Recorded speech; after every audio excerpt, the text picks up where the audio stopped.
사업을 잘하는 분들을 가만히 살펴보면 수시로 점검하고 확인하고 체크하고 분석을 합니다. 잘 되면 어떻게 해서 잘 되는가, 더 잘 될 수 있도록 더 노력을 하고, 안 되면 이거 왜 안 되는 것이지 하면서 자꾸 검토를 합니다. 여러분, 우리가 사업만 검토를 합니까? 특별히 우리 그리스도인들은 인생을 살면서 한 번씩 중간 결산이라고 하는 것을 해야 됩니다. 무엇에 대한 결산일까요? 내 신앙에 대한 결산입니다. 내 믿음은 발전하고 있는가, 퇴보하고 있는가, 아니면 제자리에 머물러 있는가, 이것을 한 번씩 점검을 해야 되는데, 이 신앙을 점검할 수 있는 가장 좋은 날이 어느 때냐? 바로 맥주 감사 주일이라고 하는 것입니다. 우리가 다음 주일은 맥주 감사 주일로 지킵니다. 오늘 성경에서는 이 맥주 감사절이라고 하는, 맥주절이라고 하는 용어보다는 뭐가 나와 있느냐? 77절이라고 나와 있습니다. 9절에 보면요, 7주를 셀 주니 곡식의 낫을 대는 첫날부터 7주를 세어 네 하나님 앞에 77절을 지키되 그랬어요. 한번 따라서 해보실까요? 77절. 우리 한국 문화하고는 전혀 낯선 겁니다. 우리는 그런 말도 없어요.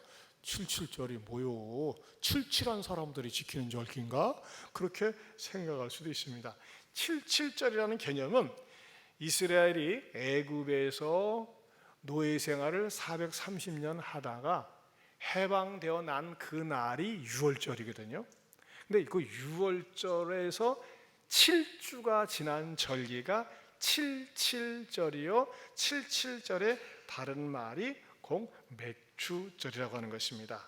그럼 또 이렇게 생각할 수 있어요. 그건 이스라엘 사람들 얘기고. 하지만요, 성경을 통해서 볼 때 우리도 하나님 앞에 영적인 이스라엘 백성이요, 하나님의 자녀이기 때문에 우리도 이 77절 맥주 감사절을 지켜야 한다고 하는 것입니다. 그렇다면 이 맥주 감사주의를 맞이하는 자세는 어떤 자세로 맞이해야 할까요? 첫째는 복 받은 만큼 감사를 표현하라는 것입니다. 한번 따라서 하실까요? 복 받은 만큼 감사를 표현합시다. 자, 10절을 다시 한번 보면요, 내 하나님 여호와 앞에 77절을 지키되 내 하나님 여호와께서 내게 뭐 한 대로? 복을 주신 대로. 따라서 합시다. 복을 주신 대로. 내 힘을 헤아려 자원하는 예물을 드리고 그랬어요. 복을 주신 대로란 뭐예요? 하나님 편에서는 복을 주신 대로고, 나는 뭐예요? 복을 받은 대로. 복 받지 못한 분은 하지 마세요. 나는 암만 생각해도 복 하나도 못 받은 것 같다, 하지 마세요. 더 달라고 하세요. 그러나 나는 가만히 생각해 보니까 하나님 앞에 복을 받은 것 같다, 이렇게 생각하는 분들은 뭐예요? 하나님 앞에 표현을 하라는 것입니다. 예물로 표현을 하라고 성경에서는 가르쳐주고 있어요. 우리 주변을 살펴보면요, 여러 종류 여러 형태의 감사 표현 잔치가 있어요. 아이가 태어났는데 어머나 1년 동안 잘 살았네, 건강하게. 자, 우리 아이 1년 동안 잘 살았어요 하는 잔치가 무슨 잔치요? 돌잔치. 그렇죠? 돌멩이 갖다 놓는 잔치가 아니라 1년에 잘 보냈으니까 돌잔치. 아이고 60년 동안 잘 살았네, 무슨 잔치? 회가. 요즘은 안 합니다. 회갑하면 말이죠, 망신, 회갑잔치 하면 망신다예요. 그 대신에 고희, 칠순잔치 그렇게 합니다. 자, 그런데 말이죠, 이스라엘은 아름다운 정신이 있었어요. 그건 뭐냐면요, 가만히 있어봐.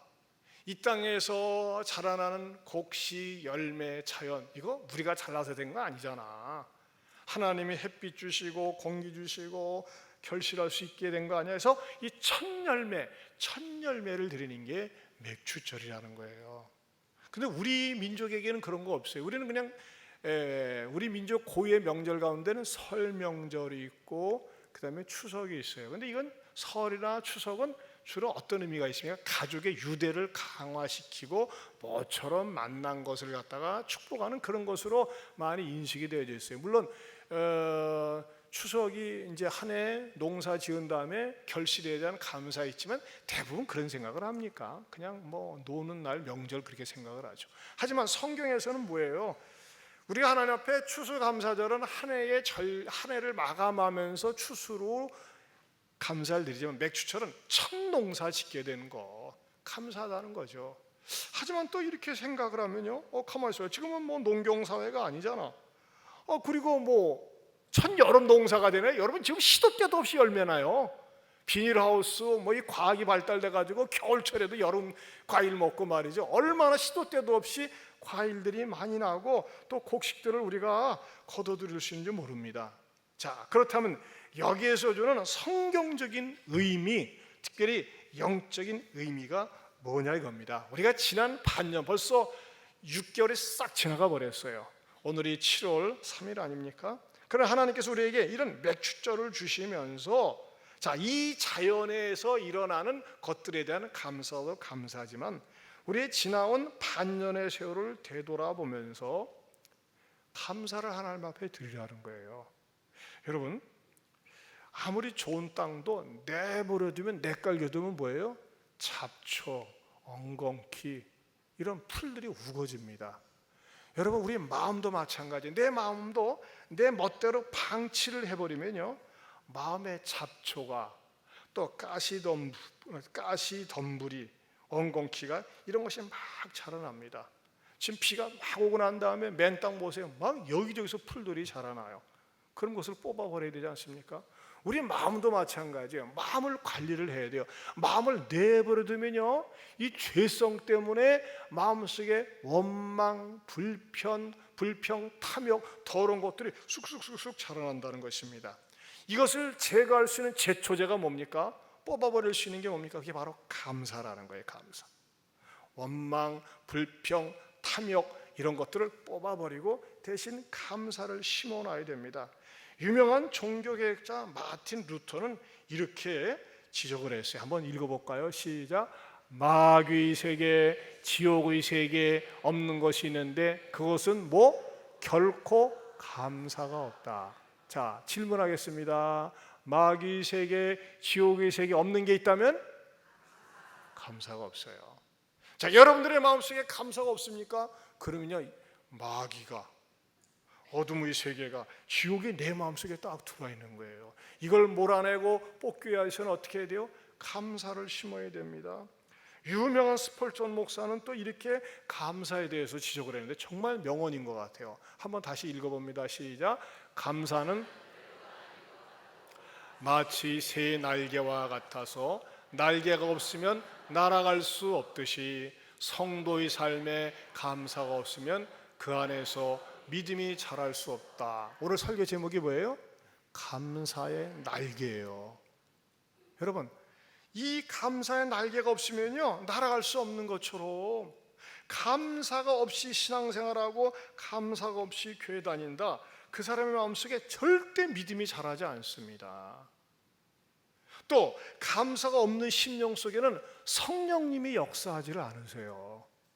그렇다면 여러분들이 한번 점검을 해보세요. 나는 하루 일상생활을 살면서 또는 가족에 대해서 모임 속에서 얼마나 감사를 표현하고 있고 얼마나 감사를 보여주고 있는가. 여러분들이 사소하고 조그마한 것도요, 늘 감사를 표현할 때 그 감사는 풍성해집니다. 어느 집사님이 울릉도를 갔다 오면서 울릉도 호박엿을 갖다가 이렇게 한 봉다리 사왔어요. 뭐 값술은 얼마 안 돼요. 근데 그걸 사다 놨는데 내가 그 집사님한테 감사를 표현한다는 게 그냥 잊어버렸어. 그래가지고 그 봉다리를 어디다 두고 잊어버렸는데 며칠이 지난 다음에 생각이 난 거야. 한 3, 4일. 어쩌나. 그래도 내가 저는 뭐라도 받으면 꼭 문자를 보내거든요. 그래서 제가 이렇게 문자를 썼어요. 울릉도 호박엿, 배 타고 고속버스 타고 승용차 타고 사람 몸에 실려서 나한테 왔네. 고마워라. 감사해라.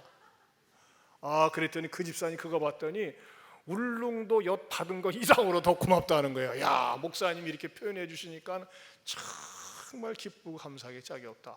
난 내가 생각해도 잘 쓴 것 같아. 울릉도 호박엿, 배 타고 고속버스 타고 승용차 타고 사람 몸에 실려 나한테 왔네. 그렇지 않습니까? 생각만 해도 말이죠. 여러분, 내가 감사를 갖다가 표현해 버릇하세요. 어떤 사람은 무뚝뚝한 사람이 있어요.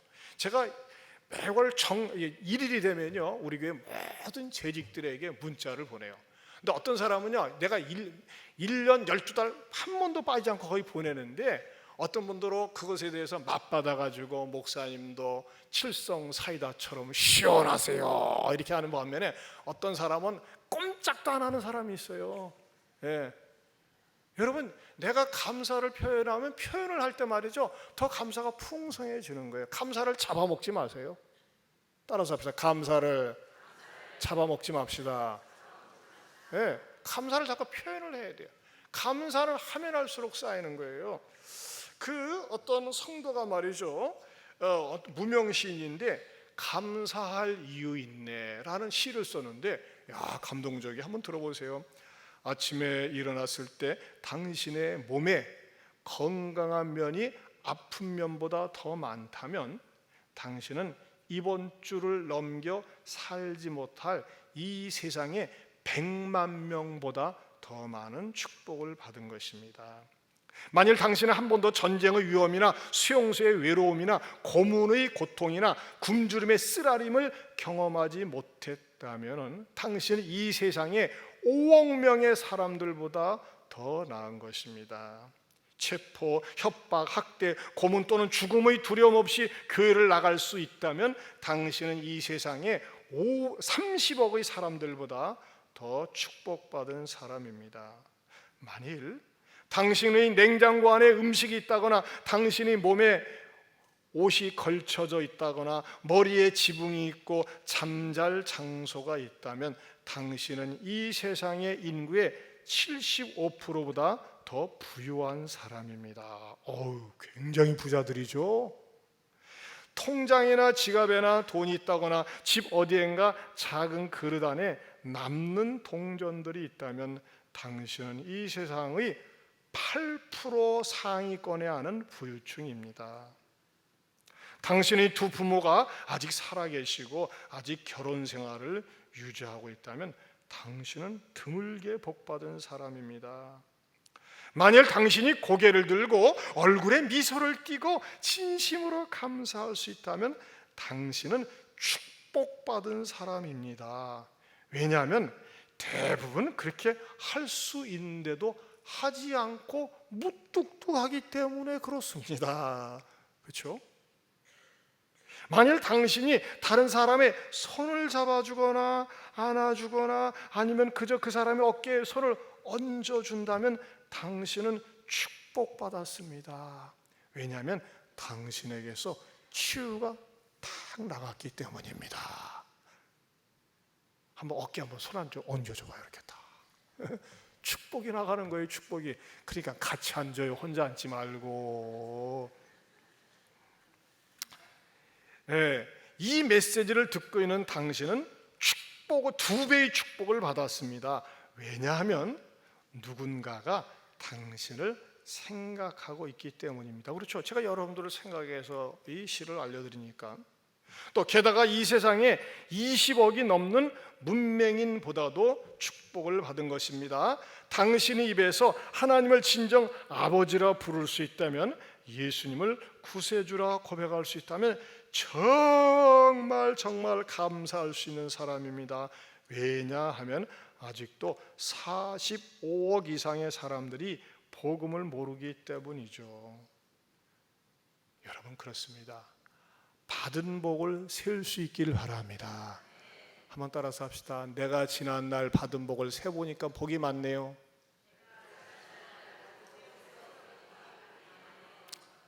말도 안 하는 사람은 저주가 많아서 그런 걸 겁니다. 얼마나 불행합니까? 이런 것도 시키면 존말로 할 때 따라서 하세요. 따라서 지난날 생각해 보니까 받은 복이 많네요. 아멘입니까? 그렇죠? 지난날 생각해 보니까 받은 복이 많아요. 두 번째로, 종되었던 것을 기억하면서 감사로 지켜야 한다는 것입니다. 12절을 보겠습니다. 12절 시작. 너는 애굽에서 종되었던 것을 기억하고 이 규례를 지켜 행할지니라. 이스라엘 백성들은 430년 동안 애굽의 노예로 살았어요. 우리는요, 뭐 그런 적 없어요. 우리는 하지만 일제 침략하여 36년 동안 또 6.25 전쟁을 겪었어요. 그러나 지금은 다 지나가 버렸어요. 자, 여기서 중요한 게 뭡니까? 영적인 의미가 뭐냐 이거예요. 영적으로 살펴볼 텐데, 우리는 예수 믿기 전에 죄의 종노릇하면서 살았어요. 애굽은 세상 문화를 상징합니다. 애굽을 지배하고 있었던 왕은 바로였어요. 그 왕의 명령에 따라서 살았어요. 우리가 예수 믿기 전에는 세상의 종노릇하며 살지 않았습니까? 어떤 사람은 쾌락에 탐닉되어 살았습니다. 향락에 빠져 살았습니다. 어떤 사람은요, 하루에 한 번 거기에 가지 않으면 못 견디면서 살았어요. 어떤 사람은 하루에 한 번 그 짓거리를 하지 않으면요 못 견디며 살았어요. 그곳이 어떤 것인지, 그 짓이 어떤 것인지 제가 구체적으로는 얘기하지 않겠어요. 그것과 그 짓에 빠졌던 사람만이 압니다. 매일 술을 마시지 않으면 견딜 수가 없었고, 자기 영혼과 육체를 망가뜨리는 곳에 빠져서 살았고, 잘못된 성품이나 습관에 빠져서 노예가 되어서 살았던 우리들인데, 하나님께서 어떻게 했어요? 우리를 구해 주신 거예요. 대부분의 많은 사람들은 돈이 노예가 되어서 삽니다. 돈 하니까 돌아버려요. 그냥 돈이 없는 사람은 없기 때문에 악착같이 쫓아다니면서, 돈이 있는 사람은 더 많이 가지려고 노예가 되어서 삽니다. 근데 이런 사람들에게도 뭐가 필요해요? 예수 그리스도가 필요한 거예요. 그러면 자유함이 있어요. 돈의 노예가 안 돼요. 여러분, 삭개오는요 전형적인 돈 집착형 인간이었어요. 그는 세리장이었습니다. 피도 눈물도 없는 사람이었습니다. 돈을 모을 수만 있다면 수단과 방법을 가리지 않고 모았습니다. 여러분, 수단과 방법을 가리지 않고 권력을 가지고 돈을 모으는 사람들은요 어떻게 합니까? 사람들이 따르지 않습니다. 사람들이 그 앞에 굽실거리는 것도 그 사람의 인격 때문에 굽실거리는 것이 아니라 돈의 위력 때문에, 권력 때문에 굽실거릴 따름입니다. 그래서 사람들이 항상 삭개를 뒤에서 욕을 했어요. 저건 인간도 아니야, 사람도 아니야 하면서. 그래도 삭개는 아무렇지도 않았어요. 니들이 나를 그렇게 안만 욕해도 내 옆에 오면 일단은 꾸벅 죽잖아. 난 돈이 있으니까. 그러면서 살았어요. 그런데 이상한 일이 일어났어요. 소위 말이죠, 많은 사람을 죄로부터 구원하고 질병으로부터 구원해 준다는 예수님이 지나간다는 소식이 들리는데, 사람들이 와 몰려가요. 어디 가냐? 예수가 저쪽에 지나간대, 여리고성에. 근데 누구도 삭개오 보러 같이 가자 소리를 안 해. 왜? 사람 취급을 안 하니까. 그런데도 삭개오는 자기도 그 예수가 보고 싶었어요. 누구도 같이 가자고 하지 않지만, 어울려주지 않지만, 그래서 사람들한테 막 많이 몰렸는데 가보니까 너무나 사람이 많아가지고 볼 수가 없어요. 키는 조그맣고. 그래서 어떻게 합니까? 소위 뽕나무, 무화과 돌감람나무 위로 올라갑니다. 올라가서 도대체 예수가 누구길래 그렇게 사람들한테 사랑과 존경을 받는단 말인가? 자존심을 내려놓고 뽕나무에서 쳐다보는데, 그만 예수한테 들켜가지고 내려오라. 내가 내 집에 유해야 되겠다고 예수님 말씀하시면서, 예수님과 교제를 나누면서, 이야, 나는 진짜 악질이었구나, 돈밖에 모르는 진짜 저질 인간이었구나 하는 것을 깨닫고 어떻게 합니까? 예수님 앞에 그냥 고백을 해요. 내가 말이죠, 전 재산 딱 잘라가지고 전부 가난한 사람에게 나눠주고, 남한테 수단과 방법을 가리지 않고 상대방의 마음을 아프게 하면서 세금을 걷어들인 것은 4배로 갚겠습니다. 그렇게 선언을 합니다. 여러분, 우리가 하나님 앞에 나와서 믿음의 눈을 뜨고 하나님을 인격적으로 만나면요, 내가 이전에 죄에 빠져 살았던 것이 억울하고 분해요. 내가 왜 그렇게 죄에 빠져 살았지, 쾌락의 종이 되어서 살았지 하면서 말이죠, 하나님 앞에 믿음 안에서 자유스러운 삶을 살게 되는 것에 대해서 얼마나 감사하고 감격하면서 사는지 모른다고 하는 것입니다. 여러분, 여러분의 과거를 살펴보세요. 옛날에 얼마나 가난한 때가 있었어요. 얼마나 어려운 때가 있었어요. 얼마나 부끄럽고 수치스러운 때가 있었나요? 때로는 질병에 시달리기도 하고, 때로는 사람답지 못하게 사는 그런 시절도 있었어요. 주여, 이 병만 낫게 해주시면 내가 병원에 벌떡 일어나서 걷기만 해주시면 충성하고 봉사하겠나이다. 이 지긋지긋한 가난에서 벗어나게만 해주시면 내가 충성하고 11조도 하고 열심히 하겠습니다 했는데 말이죠, 그걸 깡그리 잊어버려요. 왜 잊어버려요? 더 지금까지 여기까지 주신 축복을 생각하지 않고 더더더더만 자기 욕망만 채우려고 하면서 살기 때문에 그래요.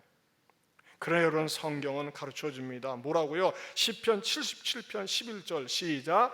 고 여호와의 일들을 기억하며 주께서 옛적에 행하신 기이한 일을 기억하리이다. 여러분, 하나님 앞에 어떤 사람이 몹쓸 사람일까요? 나쁜 사람이죠. 사람도 그렇죠. 배은망덕한 사람이에요.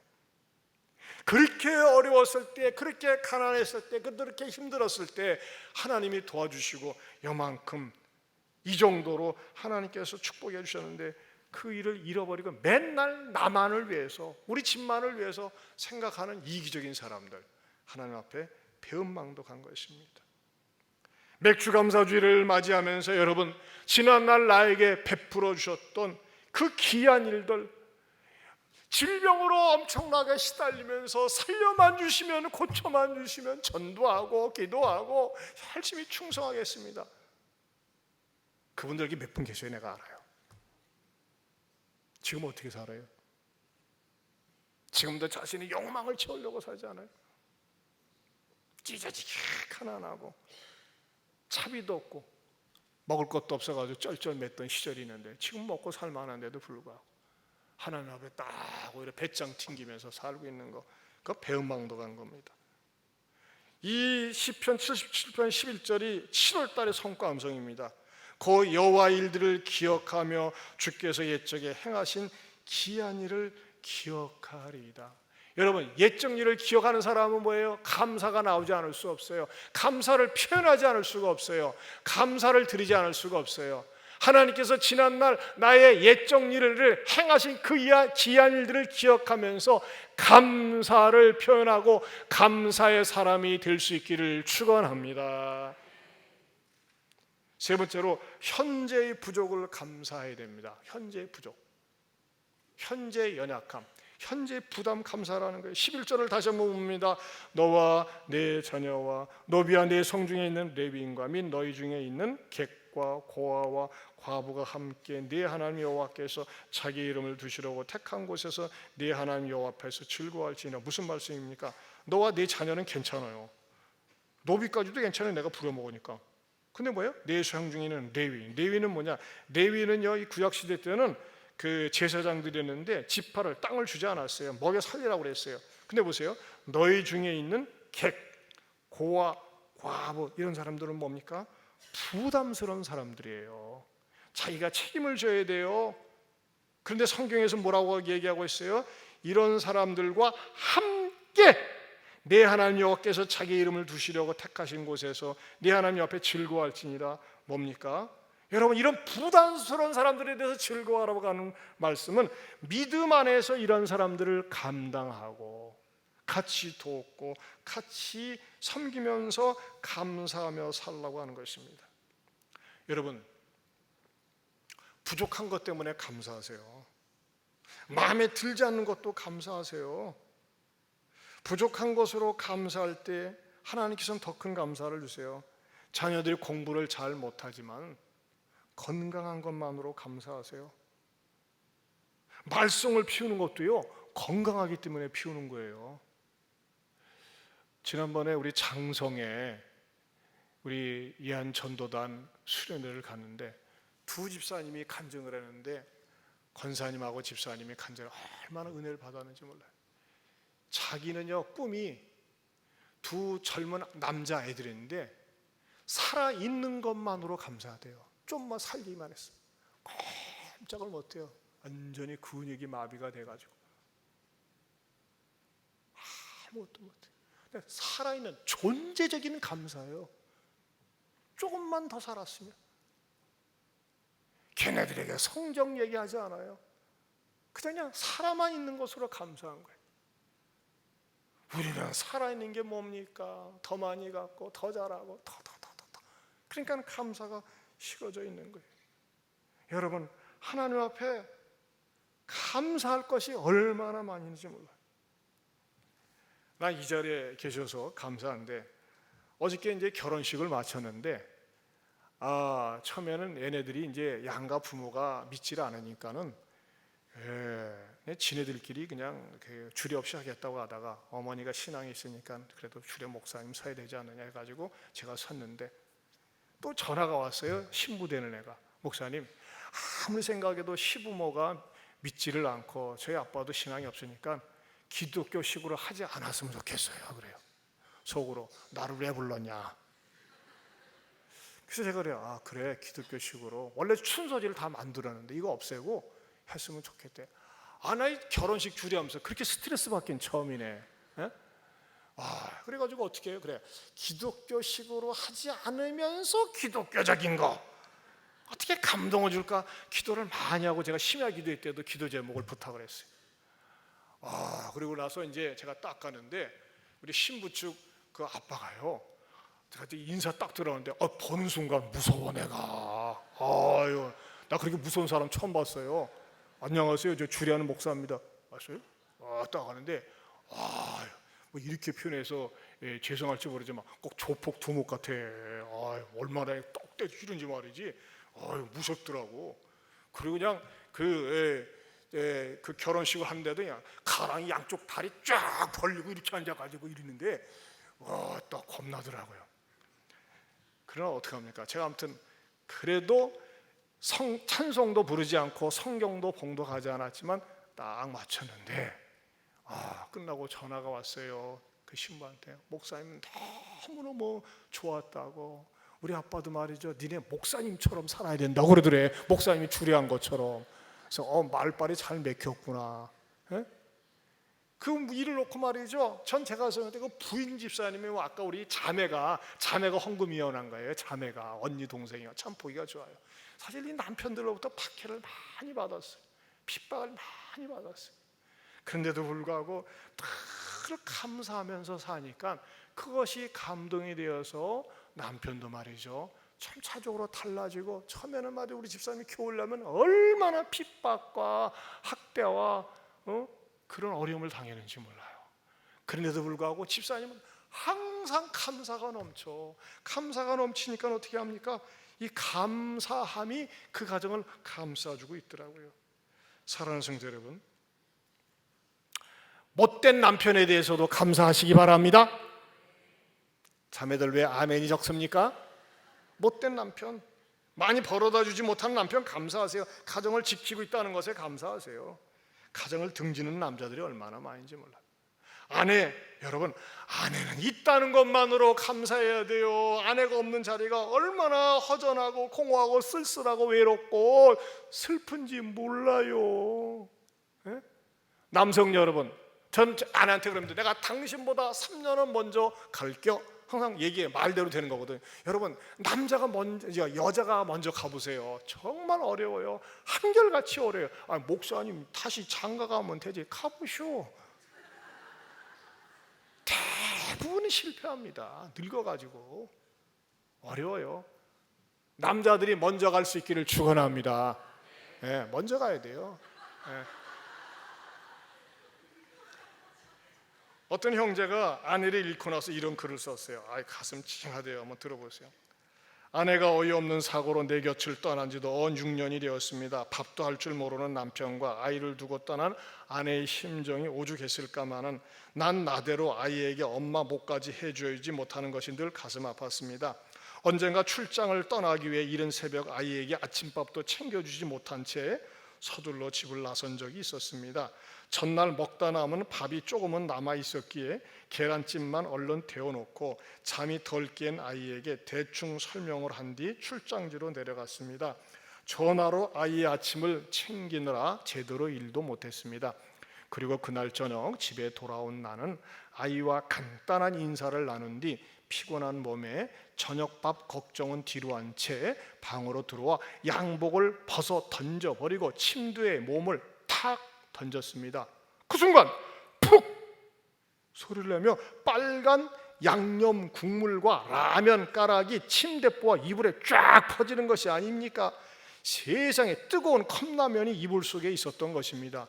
도대체 이놈의 자식이 나는 너무 뿔따고 나서 옷걸이를 들고 달려가 장난감을 갖고 놀던 아이 등과 엉덩이를 마구 때렸습니다. 야 이놈의 새끼야, 왜 아빠를 속상하게 하냐? 이불은 도대체 누가 빨라고 이런 한심한 장난을 하냔 말이야 임마. 지금 이런 장난할 때 이놈의 새끼야 하면서 막 화가 나서 애를 막 패다시피 했습니다. 그때였습니다. 아빠 그만 때려 아빠. 할 말 있어. 내 말 좀 듣고 때리란 말이야. 울음 섞인 소리로 몇 마디 말을 했는데 이 말이 저에게 충격이었습니다. 아들놈의 이야기는 이랬습니다. 밥솥에 있던 밥은 아침에 먹었고 점심은 유치원에서 먹었어. 저녁 때가 되어도 아빠는 오시질 않아서 배가 너무나 고팠어요. 그래서 싱크대 서랍에서 컵라면을 찾아 끓여 먹었어요. 그런데 아빠가 돌아오시면 아빠도 너무 배가 고프실 텐데 어쩌지? 그럴 마음이 들더랍니다.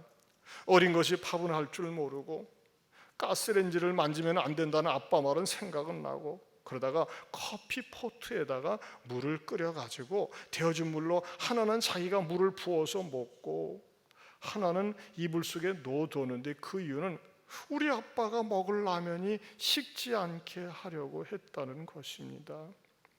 그리고 이 녀석은 친구에게 빌린 장난감을 가지고 놀다가 나한테 그만 컵라면 이불 속에 있다는 것을 말한다는 것을 깜빡 잊었다가 이런 일을 당했다고 아빠 미리 말 못해서 미안해 하며 용서를 빌었습니다. 저는 그만 아들 앞에서 눈물을 보이는 것이 싫어 화장실로 뛰어 들어가서는 세면대 앞에 수돗물을 크게 틀어놓고 엉엉 울었습니다.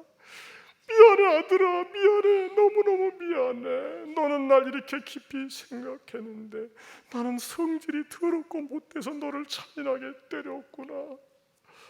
여보, 어떻게 하면 좋아? 나는 어쩌면 좋아? 한참 그렇게 하다가 정신을 차리고 나와서 우는 아이를 꼭 껴안아주고 아빠가 무식해서 몰라서 그랬어, 용서해 주라. 그렇게 사과를 하고서는 약을 찾아 발라주고 잠을 재웠습니다. 그리고 라면 국물에 더러워진 침대보와 이불을 치우고 아이 방을 열어보니 이 녀석이 얼마나 아팠던지 자면서도 하고 흐느끼고 있는 것이 아닙니까? 그리고 그 녀석의 손에는 엄마의 사진이 있었습니다. 나는 그저 오랫동안 분의 머리를 받고 멍하니 있었습니다.